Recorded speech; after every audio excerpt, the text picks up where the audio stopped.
ನಮಸ್ಕಾರ ಗೆಳೆಯರೆ, ನಾನು ಪ್ರದೀಪ್ ಚವಾಣ್. ಫ್ರೆಂಡ್ಸ್, ರೀಸೆಂಟಾಗಿ ಪಾಕಿಸ್ತಾನ ದೇಶದ ರಕ್ಷಣಾ ಮಂತ್ರಿಯವರು ಮೀಡಿಯಾ ಮುಂದೆ ಬಂದು ಒಂದು ಬಿಗ್ ಸ್ಟೇಟ್ಮೆಂಟನ್ನು ಕೊಟ್ಟಿದ್ದಾರೆ. ಇವಾಗೇನಿದೆ ಲೈನ್ ಆಫ್ ಕಂಟ್ರೋಲ್ ಭಾರತ ಮತ್ತು ಪಾಕಿಸ್ತಾನ ದೇಶಗಳ ನಡುವೆ, ಇದು ಇವಾಗ ಇಲ್ಲ, ಇದು ರದ್ದಾಗಿದೆ ಅಂತ ಹೇಳಿದ್ದಾರೆ.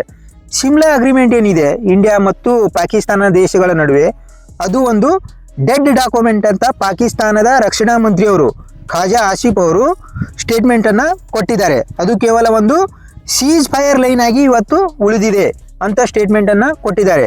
ಏನು ಹೇಳಿದ್ದಾರೆ ನೀವೇ ಕೇಳಿ.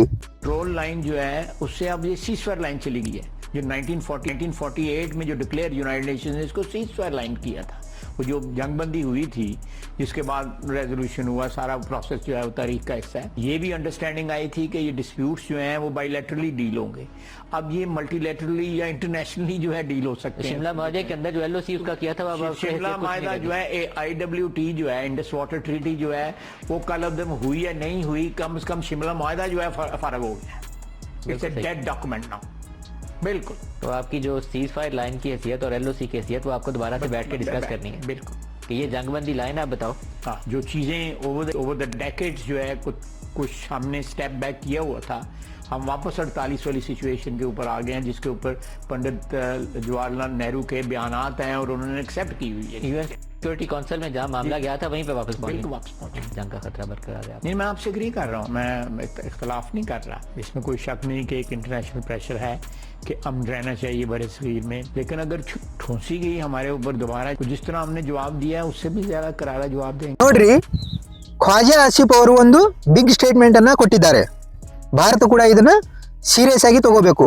ಅವರು ಓಪನ್ ಆಗಿ ಹೇಳಿದ್ದಾರೆ, ನಾವು 1948ರಲ್ಲಿ ಏನು ಸಿಚುವೇಶನ್ ಇತ್ತು ಭಾರತ ಮತ್ತು ಪಾಕಿಸ್ತಾನ ದೇಶಗಳ ನಡುವೆ, ಆ ಸಿಚುವೇಶನಲ್ಲಿ ಇದ್ದೀವಿ ಇವತ್ತು ಅಂತ.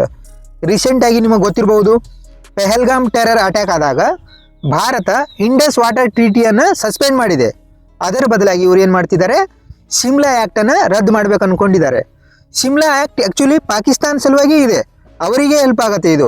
ಇದರಿಂದ ಭಾರತಕ್ಕೇನು ಲಾಭ ಇಲ್ಲ ಆ್ಯಕ್ಚುಲಿ ಹೇಳಬೇಕಂದ್ರೆ. ಇವರ ಪ್ರಕಾರ ಶಿಮ್ಲಾ ಆ್ಯಕ್ಟ್ ರದ್ದು ಮಾಡ್ತಿದ್ದಾರೆ. ಭಾರತ ಕೂಡ ಇದನ್ನು ಸ್ವಲ್ಪ ಸೀರಿಯಸ್ ಆಗಿ ಕನ್ಸಿಡರ್ ಮಾಡಬೇಕು. 1970ಯಲ್ಲಿ ಚಾಂಬ್ ಸೆಕ್ಟರ್ ಇಂಡಿಯನ್ ಕಂಟ್ರೋಲಲ್ಲಿ ಇತ್ತು. ಆ್ಯಕ್ಚುಲಿ ಶಿಮ್ಲಾ ಆ್ಯಕ್ಟ್ ಪ್ರಕಾರ ಈ ಚಾಂಬ್ ಸೆಕ್ಟರ್ ಪಾಕಿಸ್ತಾನ್ಗೆ ಕೊಡ್ತಾರೆ. ಯಾಕಪ್ಪ ಅಂದ್ರೆ ಲೈನ್ ಆಫ್ ಕಂಟ್ರೋಲ್ ಏನಿದೆ ಆ ಕಡೆ ಇತ್ತು ಈ ಏರಿಯಾ ಚಾಂಬ್ ಸೆಕ್ಟರ್ ಅನ್ನೋದು. ಇವಾಗ ಅವರು ಹೇಳ್ತಿದ್ದಾರೆ ಶಿಮ್ಲಾ ಆ್ಯಕ್ಟನ್ನು ರದ್ದು ಮಾಡ್ತೀವಂತ. ಹಾಗಾಗಿ ಭಾರತ ಚಾಂಬ್ ಸೆಕ್ಟರನ್ನು ವಾಪಸ್ ತಗೋಬೇಕು. ನೋಡಬೇಕು ಭಾರತ ಏನು ಆ್ಯಕ್ಷನ್ ತಗೊಳತ್ತಂತ. ಆ್ಯಕ್ಚುಲಿ ಈ ಶಿಮ್ಲಾ ಅಗ್ರಿಮೆಂಟ್ 1972ಅಲ್ಲಿ ನಮ್ಮ ಐರನ್ ಲೇಡಿ ಇಂದಿರಾಜಿ ಅವರು ಮತ್ತು ಪಾಕಿಸ್ತಾನದ ಪ್ರೆಸಿಡೆಂಟ್ ಜುಲ್ಫಿಕರ್ ಅಲಿ ಭುಟ್ಟೋ ಅವರ ನಡುವೆ ನಡೆಯುತ್ತೆ. 1971ನಲ್ಲಿ ಏನು ವಾರ್ ಆಗಿತ್ತು ಇಂಡಿಯಾ ಮತ್ತು ಪಾಕಿಸ್ತಾನ, ಅದರ ಶಾಂತಿಗೋಸ್ಕರ ಇದನ್ನು ಮಾಡಿರ್ತಾರೆ. ಈ ಅಗ್ರಿಮೆಂಟ್ ಪ್ರಕಾರ ಭಾರತ ಏನು 13,000 ಸ್ಕ್ವೇರ್ ಕಿಲೋಮೀಟರ್ ಲ್ಯಾಂಡನ್ನು ಕ್ಯಾಪ್ಚರ್ ಮಾಡಿದರು ಪಾಕಿಸ್ತಾನದವ್ರದ್ದು. ಅದನ್ನು ವಾಪಸ್ ಪಾಕಿಸ್ತಾನ್ಗೆ ಕೊಡ್ತಾರೆ. LOCಯಲ್ಲಿ ಶಾಂತಿ ಕಾಪಾಡಬೇಕಂತ ಅಗ್ರಿಮೆಂಟ್ ಆಗಿರುತ್ತೆ ಈ ಶಿಮ್ಲಾ ಅಗ್ರಿಮೆಂಟ್ ಅನ್ನೋದು. ಆದರೆ ಪಾಕಿಸ್ತಾನ ಪದೇ ಪದೇ ಟೆರರನ್ನು ಭಾರತಕ್ಕೆ ಕಳಿಸ್ತಾನೇ ಇದ್ದಾರೆ. ಈ ಶಿಮ್ಲಾ ಅಗ್ರಿಮೆಂಟ್ ಏನಿದೆ ಅದನ್ನು ಉಲ್ಲಂಘನೆ ಮಾಡ್ತಾನೇ ಇದ್ದಾರೆ.